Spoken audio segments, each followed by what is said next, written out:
Hello. I thought if I started recording a video, I'd come across and collect me to tip the container. I've been waiting for quite some time now. Right, we've gone a different way altogether. I'm going a different way altogether.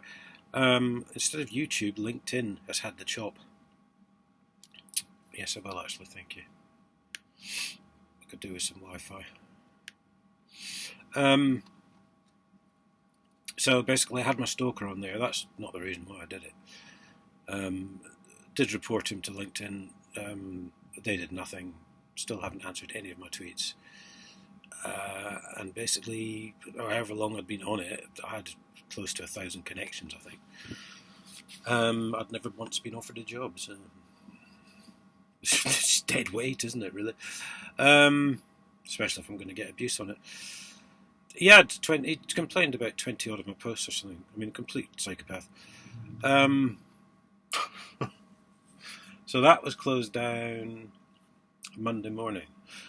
And then I figured, I'm thinking about this all the wrong way.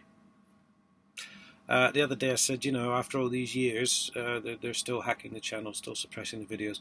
Well, yes, after all these years, I must be really important to you, Boris. So we'll be carrying on YouTube.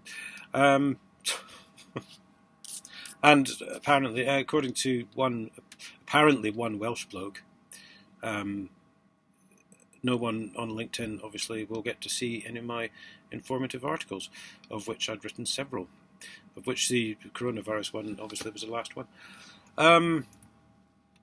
So, well done. If you're missing my articles and stuff, you can blame a Welsh bloke. That's who he said he was. So, coronavirus deaths are tumbling, apparently. It might be because they've stopped blaming every single death in the UK on coronavirus. I don't know. That might be a clue. But more interestingly, there's a week's silence. There's no nighttime briefings. Oh. There's no nighttime briefings this week, apparently. I've just seen that on Twitter. I'm assuming it's true. So I'm just wondering what they're cooking up next. Now, they've already basically banned our right to protest. Protests aren't allowed to be too noisy or take up too much space or some rubbish. Which, again, if you'd been following this channel, you would have seen that coming. I'm not surprised in the least that they've done that. They don't want us protest. They'd already narrowed it down, apparently, officially, to one area in London where you could do it. Although I don't think that was being adhered to, but that was their wish. So, it's ever since the days of Blair, basically, the smoking ban, that was when it all started. And I said at the time, if this happens, they're going to move on to something else and something else and something else. And there you go.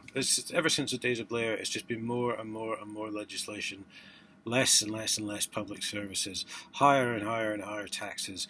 And they just want to destroy us, basically. They just want to grind us into the ground until we've got no fight left. And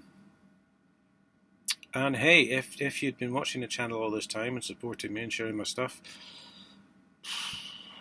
we might have been able to stop this. But there you go. I mean, I've just said I'm quite happy because I haven't seen the police on my doorstep in near on 2 years now. And they're obviously not going to knock on the door. So they're not going to touch me. I'm not worried about me. I've run the gauntlet and I survived. And they kept on losing chief constables and desk sergeants, and that's why they had to stop making me run the gauntlet. Because they're all cowards and they ended up looking extremely stupid. When 5 of them knocked on my door for 27 minutes 2 years ago in May and were begging me to come to the door. So that was the end of that. So anyway, yes, see you all later.